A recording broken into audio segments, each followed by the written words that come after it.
Since racing games are perhaps my favourite genre of games, it's quite often that I would delve into a racing game for a style which I have little to no interest in. Take NASCAR for example. I'd never in a million years consider watching a full race, however I'd have no hesitation in giving a NASCAR racing game a try.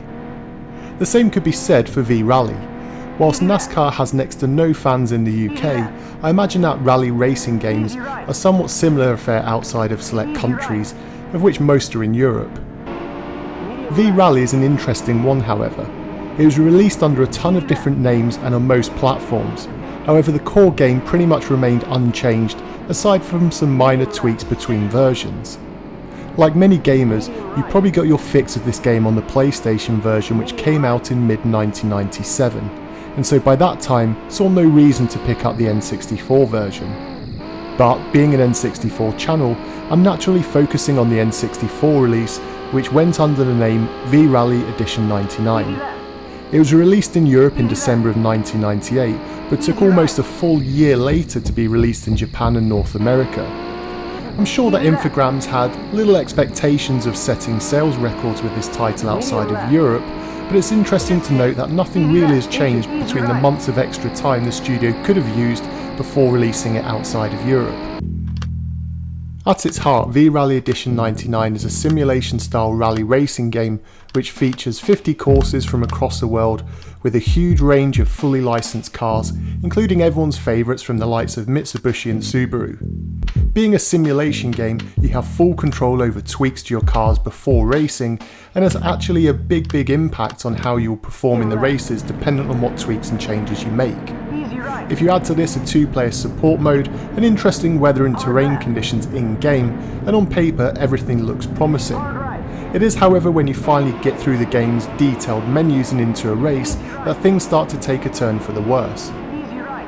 It's rare that I delve straight into graphics, but in this instance I'm willing to make an exception. Quite simply, the game is not a looker.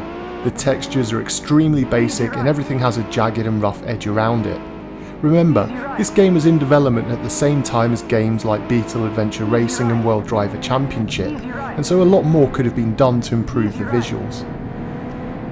Adding to this, the draw distance is also terrible, and for a game which has a steadily strong frame rate, it doesn't help that unless you've memorised the tracks fully, the many corners will seem to pop up out of nowhere. And speaking of pop-up, this too litters the many courses. Everything from trees to buildings will seem to come out of nowhere. More often than not, it doesn't affect the racing, but it does become a frequent distraction. Combined with this, the car models appear to be a blocky mess, and this isn't really helped by the officially implemented paint schemes, which often consist of garishly bright colours and also patterns which seem to merge together when in game. But on a positive note, there are great difference between the 7 different countries in which the races take place. It's quite easy to look at the screen and instantly tell where you are racing. From the French Alps to the dusty back roads of Spain, the terrain will give you a genuine challenge, especially when combined with the many weather conditions such as snow, rain and races taking place at night time. To assist you when racing, you have an audio co-pilot but no commentary. This keeps things simple, as shortly before each turn they will announce which way to turn and the severity of the turn you'll be making. And it's a good job too, because with the previously mentioned draw distance, the game could be unplayable without it. Saying that though, when you get to the later complex courses of the championship mode, where there are many turns in quick succession, it can be hard to keep up with just how many turns and their difficulties have been stated by the co-pilot. With no in-game music to listen to, all that you have are the co-pilot and some basic sound effects to go off. The sound effects, thankfully, are all very good if used sparingly. The roars of the engines are spot on, and minor things I picked up on included louder engine revs when you lose traction on snow or gravel. It all added to a polished sound on them. On the downside though, you can crash into pretty much anything in the game and you're greeted with a damp sounding thud.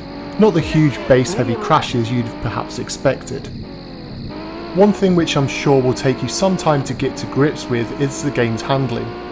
Whether you choose the championship mode or a quick arcade race, one thing's for sure is that you won't be mastering this game in a hurry. Whilst the AI is perfectly aggressive and shows a good level of understanding of racing logic, the game's handling will be more of a challenge than anything the AI can throw at you. For a simulation racing game, it handles like something of a mixed bag. On the one hand, you have the highly sensitive handling, which can turn a moment of high speed on a straight into a cool whip around a tight corner, but other times the slightest bump in the road will send your car flailing around in the air as if you just tried to rear-end a tank. It's these inconsistencies which make having a perfect run unpredictable, and even after many hours in the game, I never once felt like I was going to lose the feeling that a race could turn for the worse at any given moment. With few simulation rally games of the time, I'm pretty sure there's many racing fans who would have got a real kick out of this game and may have been able to overlook some of the basic flaws in search for an authentic rally experience. For those without an interest in this type of racing game, or those who prefer a more arcade-like experience, you may struggle to justify putting in the necessary hours to V-Rally Edition 99 to really garner any kind of enjoyment from this title. However, for the generally bargain bin prices this game often sells for, it's still a cheap addition to anyone's collection, and if you do enjoy the game, there is a huge amount of content and racing to be had in it, so it could prove to be an interesting purchase. And so for today's topic of conversation, I'd love to know about a time when you took a chance on a game which you didn't think you would enjoy and what your experience was of doing so. Perhaps you ended up with a dud that you couldn't wait to trade in the following weekend, or perhaps you stumbled across a hidden gem which you still love to this day. Let me know your thoughts and stories in the comment section down below, and until next time.